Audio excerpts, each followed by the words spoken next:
Hello there, my name is KJ Bell, and welcome to the final video in my self-critique of my read-through of Suzuki Book 2. We are on the Boccherini Minuet, which is the 12th one, it's not the first one, and the Beethoven Minuet, which is, strike them, reverse them. Beethoven comes first.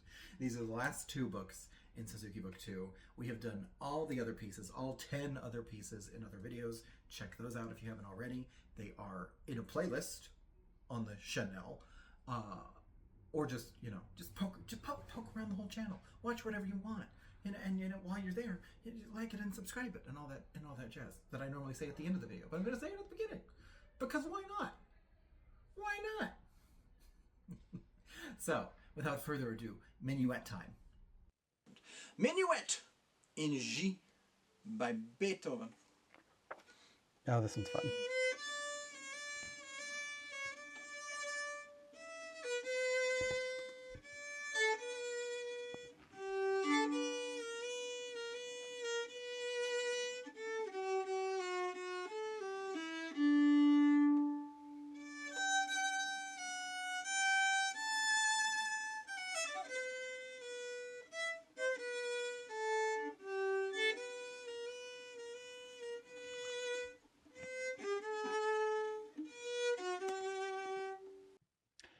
It's about to get a little wild, and I just want to mention this before it happens because I suspect it's going to be relevant.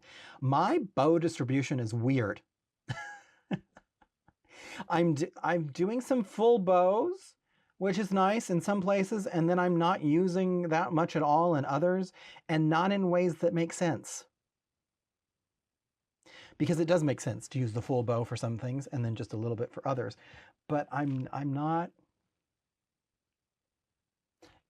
It's not, and honestly, I don't know if that is something that I would even really be watching for to this level with a student, because it's not creating an issue, right? The sound is not a problem for this. I'm not at the point where I'm running out of bow for anything. There was one moment somewhere where I almost did, but for the most part, like, I'm doing fine. It's just interesting to see how inconsistent I am with the length of the bow.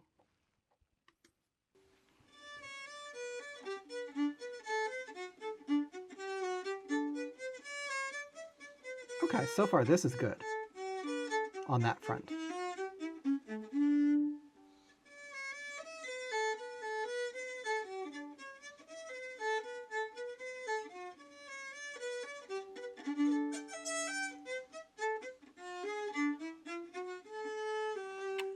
Again, just sloppy. See, here's a slidey moment that makes a lot more sense than that 4/4 in the lully. The 2/2 on that last line, the da da da da.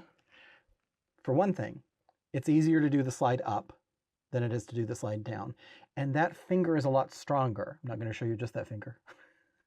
That finger's a lot stronger than that one. Just even if you have a teacher like me who tortures you with your fourth finger, that finger is always going to be stronger. So that's a much easier. And in fact, that sort of a 2/2 slide, I don't mind at all. That's a very standard thing. Like if you play a chromatic scale, one of the most standard fingerings that you can play is 0, 1, 1, 2, 2, 3, 4, 0, 1, 1, so on and so forth. This one is interesting, this little trio here, because you get into that, it's mostly the slur 2, slur 4 hooks. And here I do very well with the bow distribution of that. With you use more bow on the 2, you go a little bit faster, and then you do a little bit slower on the 4s. That's the trick of this passage. What was a little awkward is when it switches, there's one line where the bows are 3 and 3. Dee da da dee da da dee da da dee da da. And keeping that bowing and not making it triplets as in a rhythmic sense is tricky in this. But I didn't do too badly. Some of the actual crossing and fingering could be much, much better, especially going into that last line. That was interesting. But let us DC before we fine. almost ran out.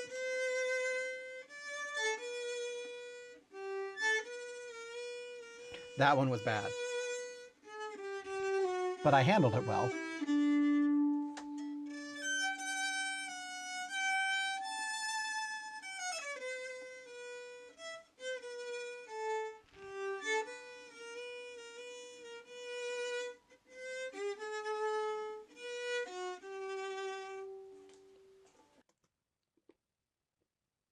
That gave me a lot of anxiety to watch.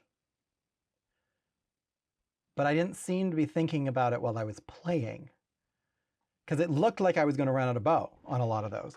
That was interesting. Okay. Because bow distribution is an art form, really. And for something like this starts on an up bow. So a lot of people are tempted to start at the very tip of the bow because it's like, oh, that's where I would start for an up bow.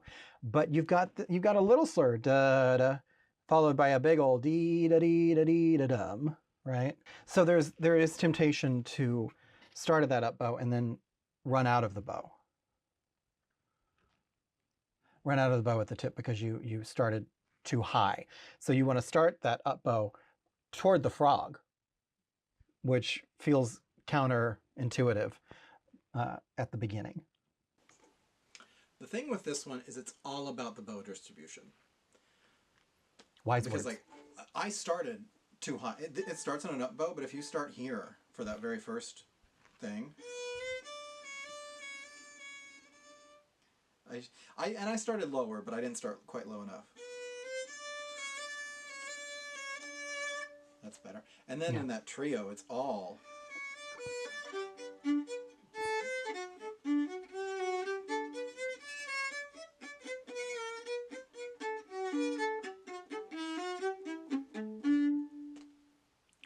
You don't want to get too bouncy. Too bogged into the frog. I don't know if that's actually how that should be said. The Boccherini Minuet. This is one of those, I always think this is Mozart for some reason. Like I get here and I know it's Boccherini. But when I think of this piece, in my head it's Mozart. Yeah. Which is not correct. Truth.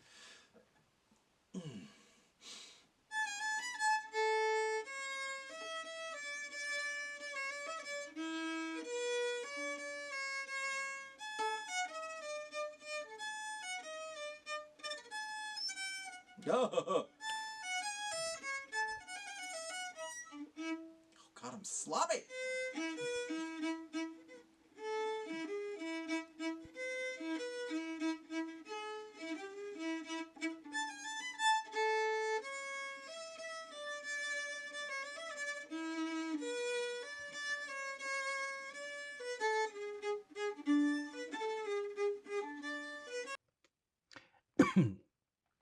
You see the way that my fourth finger like snaps back away from the fingerboard? That's what I mean when I mean flyaway fingers. It's not even necessarily just that. It's that I'm playing and then it's boom back here. Boom back here. It's a bad habit that I have tried to remedy and used to be worse, I think. Funny that it's not as bad.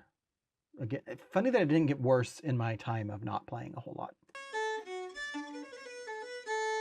I'm just making up all the bowings here, aren't I? There's some spiccato action.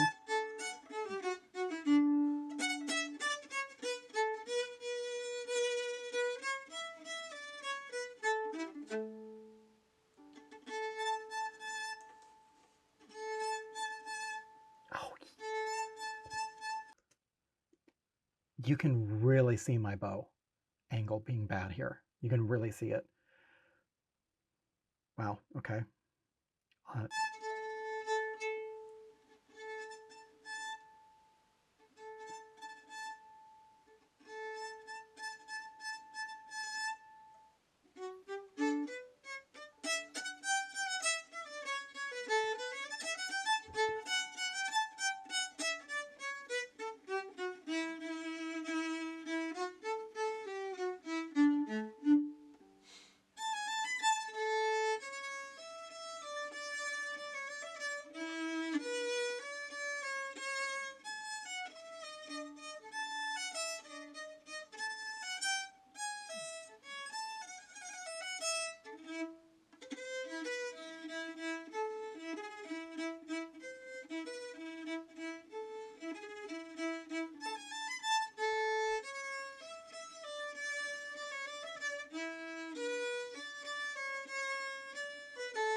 Not terrible.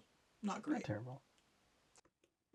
There was a little bit of camera technique going on there with some of the bowing, woo, the flourishes and stuff. That comes from my percussion professor in college, who talking about like playing timpani. You see a lot of like technique, camera, technique, camera, technique. I think of that all the time. It's very funny. You know what? I bet that G sharp. Always look at your time signature, kids. Time signature. Well, yes, that too. Key signature is what I meant. That G sharp in measure 5, 6, 7. I think that was a consistently wrong thing for me. I bet if I find my book 2 from when I was in middle school, I bet that is circled. I think it's here. Let's look.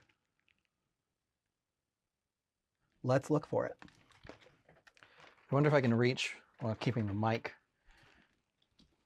on me. Looks like it'll work. Okay. Oh. I assume it made its way here. Oh. Here's some very beat up looking. Yep, volume 2.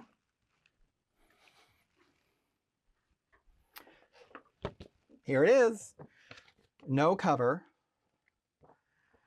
No cover. Oh my God. This is wild. I haven't looked at this in years. I went through this book with, I think, 3 different teachers. Because it was at some point 5/21/2003 is when I was doing the waltz. It was somewhere around waltz that I switched to the guy who would be my violin teacher until I went to college.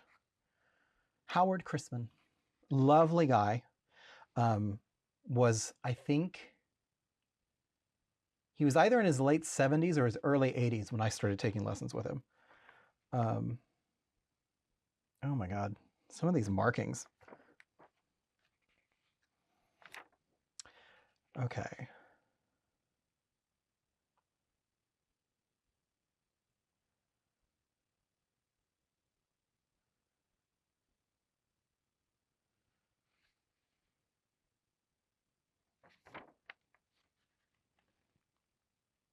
What did I say, measure 7? It's not circled.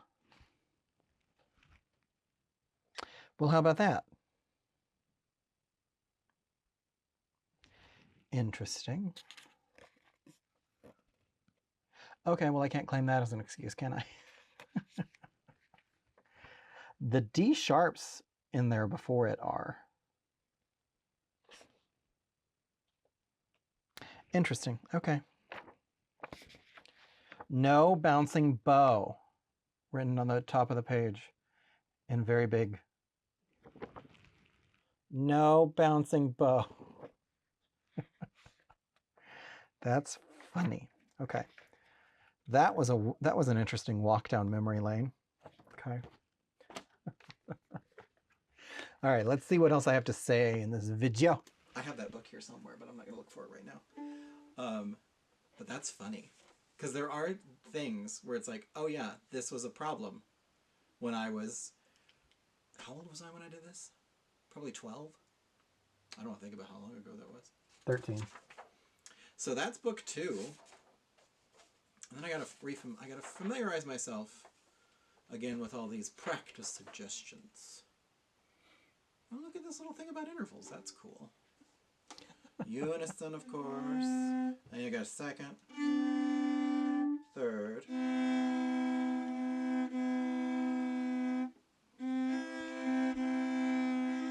That's a little better. Fourth. Fifth.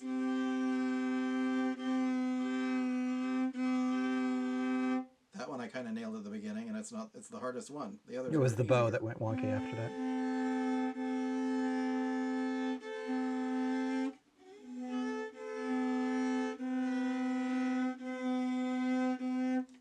That's fun. Okay, cool. Not great. Yeah, that's book 2. On the double stops. Okay, that was interesting. That was very intriguing. I hope you got something out of that. I'm gonna do this more, I think. I enjoy this. It's not only I think it's gonna be good for me just as a musician myself. But I think it's just interesting to watch myself.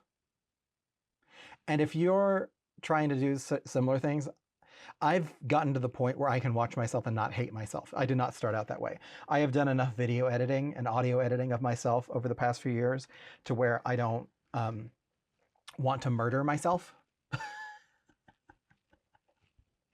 anymore. So that can be tricky. But if you're trying to videotape yourself for technique purposes, cut out your face if you can. Like, just if you're wanting to focus on one specific thing, just record your wrist or whatever. It's an incredibly good thing, incredibly eye-opening thing to do for your technique. So, thank you for watching. Like and subscribe and all that jazz for, if you want to see more things. I've got technique videos. I've got vocal technique videos. And if you're interested in lessons, I teach online and in person. You can go to thatkjteaches.com/sign-up. Or just thatkjteaches.com and poke around and you'll find a lot more info. So, love you, like you. Bye. So there you have it. That's the end of book 2. I hope you enjoyed this. I'm planning to go ahead and do this for book 3 as well, because again, it's been a long time since I played any of those pieces. So we'll see how long it takes me to actually execute on that, because sometimes the best laid plans of moi oft go astray. With this video too, I think I recorded the actual playthrough maybe a year ago, recorded the critique 6 months ago, and now we're finally editing it. But whatever. I hope you like it, literally and figuratively, and subscribe, and check out everything else I have on the channel.